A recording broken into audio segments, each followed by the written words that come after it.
மத்தேயு நற்செய்தி அதிகாரம் 14. திருமுழுக்கு யோவான் கொல்லப்படுதல். அக்காலத்தில் குறுகிய மன்னன் ஏரோது இயேசுவை பற்றிய செய்தியை கேள்வியுற்றான்.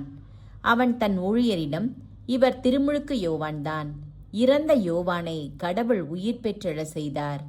அதனால்தான் இந்த வல்ல செயல்களை இவர் செய்கிறார் என்று கூறினான். ஏரோது தன் சகோதரனான பிலிப்பின் மனைவியாகிய ஏரோதியாவின் பொருட்டு யோவானை பிடித்து கட்டி சிறையில் அடைத்திருந்தான். ஏனெனில் யோவான் அவனிடம், நீர் அவளை வைத்திருப்பது முறையல்ல என்று சொல்லி வந்தார். ஏரோது அவரை கொலை செய்ய விரும்பினான். ஆயினும் மக்கள் கூட்டத்தினர் அவரை ஓர் இறைவாக்கினர் என கருதியதால் அவர்களுக்கு அஞ்சினான். ஏரோதின் பிறந்த நாளில் ஏரோதியாளின் மகள் அவையினர் நடுவில் நடனமாடி ஏரோதை அகம்மகிழ செய்தாள். அதனால் அவள் எதை கேட்டாலும் அளிப்பதாக அவன் ஒரு வாக்குறுதியை ஆணையிட்டு அறிவித்தான். அவள் தன் தாய் சொல்லிக் கொடுத்தபடியே திருமுழுக்கு யோவானின் தலையை ஒரு தட்டில் வைத்து, இங்கேயே எனக்கு கொடும் என்று கேட்டாள். இதை கேட்ட அரசன் வருந்தினான். ஆனாலும் தான் விருந்தினர் முன் ஆணையிட்டதால் அதை அவளுக்கு கொடுக்க கட்டளையிட்டான். ஆள் அனுப்பி சிறையில் இருந்த யோவானின் தலையை வெட்ட செய்தான். அவருடைய தலையை ஒரு தட்டில் வைத்து கொண்டு வர செய்து அதை சிறுமியிடம் கொடுத்தான். அவளும் அதை தன் தாயிடம் கொண்டு சென்றாள்.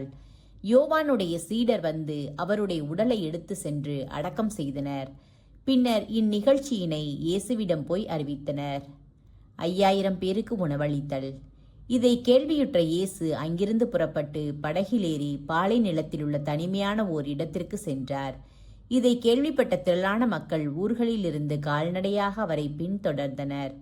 இயேசு அங்கு சென்றபோது பெரும் திரளான மக்களை கண்டு அவர்கள் மீது பரிவு கொண்டார். அவர்களிடையே உடல் நலமற்றிருந்தோரை குணமாக்கினார். மாலையான போது சீடர் அவரிடம் வந்து, இவ்விடம் பாலை நிலம் ஆயிற்றே, நேரமும் ஆகிவிட்டது. ஊர்களுக்கு சென்று தங்களுக்கு தேவையான உணவு வாங்கிக் கொள்ள மக்கள் கூட்டத்தை அனுப்பிவிடும் என்றனர். இயேசு அவர்களிடம், அவர்கள் செல்ல வேண்டியதில்லை, நீங்களே அவர்களுக்கு உணவு கொடுங்கள் என்றார். ஆனால் அவர்கள் அவரை பார்த்து, எங்களிடம் இங்கே 5 அப்பங்களும் 2 மீன்களும் தவிர வேறு எதுவும் இல்லை என்றார்கள். அவர், அவற்றை என்னிடம் கொண்டு வாருங்கள் என்றார். மக்களை புல்தரையில் அமருமாறு ஆணையிட்டார். அவர் அந்த 5 அப்பங்களையும் 2 மீன்களையும் எடுத்து வானத்தை அண்ணாந்து பார்த்து கடவுளை போற்றி அப்பங்களை பிட்டு சீடர்களிடம் கொடுத்தார். சீடர்களும் மக்களுக்கு கொடுத்தார்கள். அனைவரும் வயிறார உண்டனர். எஞ்சிய துண்டுகளை 12 கூடைகள் நிறைய எடுத்தனர்.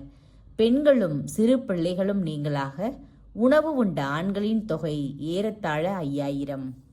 கடல் மீது நடத்தல். இயேசு கூட்டத்தினரை அவ்விடத்திலிருந்து அனுப்பி கொண்டிருந்தார். அப்பொழுது சீடரையும் உடனே படகேறி தமக்கு முன் அக்கறைக்கு செல்லுமாறு அவர் கட்டாயப்படுத்தினார். மக்களை அனுப்பிவிட்டு அவர் தனியே இறைவனிடம் வேண்டுவதற்காக ஒரு மலையின் மேல் ஏறினார். பொழுது சாய்ந்த பிறகும் அங்கே அவர் தனியே இருந்தார். அதற்குள் படகு கரையிலிருந்து நெடுந்தொலை சென்று விட்டது. மேலும் எதிர்காற்று அடித்து கொண்டிருந்ததால் அலைகளால் படகு அலைக்கழிக்கப்பட்டது. இரவின் 4ஆம் வேளையில் இயேசு அவர்களை நோக்கி கடல் மீது நடந்து வந்தார். அவர் கடல் மீது நடப்பதைக் கண்ட சீடர் கலங்கி, ஐயோ பேய் என அச்சத்தினால் அலறினர்.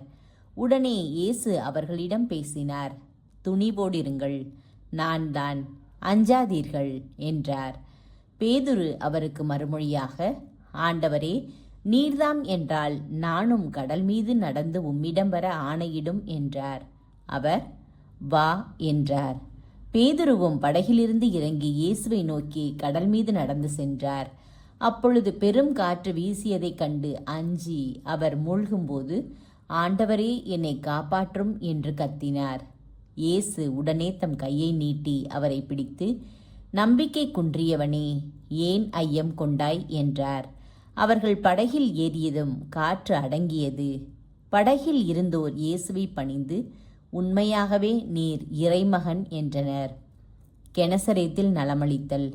அவர்கள் மறுகரைக்கு சென்று கெனசரேத்து பகுதியை அடைந்தார்கள். இயேசுவை யாரென்று அறிந்துணர்ந்த அவ்விடத்து மக்கள் சுற்றுப்புறமெங்கும் ஆள் அனுப்பி எல்லா நோயாளர்களையும் அவரிடம் கொண்டு வந்தனர். அவரது மேலுடையின் ஓரத்தையாவது அவர்கள் தொட அனுமதிக்குமாறு அவரை வேண்டினர். தொட்டவர் யாவரும் நலமடைந்தனர்.